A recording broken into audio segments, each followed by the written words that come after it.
সম্মানিত হাজিরিন, আপনারা খুব আনন্দিত হবেন যে আমরা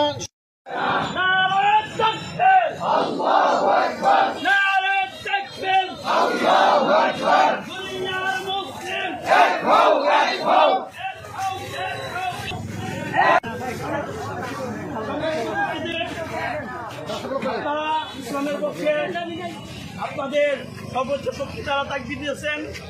আশা রাখি তারা আল্লাহ তাআলা এই আউলিয়াবাদের ভূমিতে আউলিয়াবাদের বসবাস রক্ষা করবে এবং কি যত নাস্তিক, যত ইসলামী অপশক্তি, ইসলামের বিরুদ্ধে যত শক্তি আছে, ইসলামের বিরুদ্ধে যত শক্তি আছে, সমস্ত শক্তি আজকের এই প্রতিবাদ মিছিলের মাধ্যমে ইনশাআল্লাহ আউলিয়াবাদ থেকে উৎখাত হবে ইনশাআল্লাহ।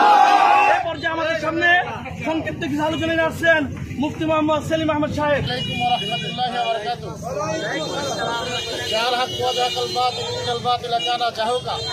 সম্মানিত উপস্থিতি, আমরা বিশাল একটা অবস্থান নিয়ে আমরা এখানে উপস্থিত হয়েছি।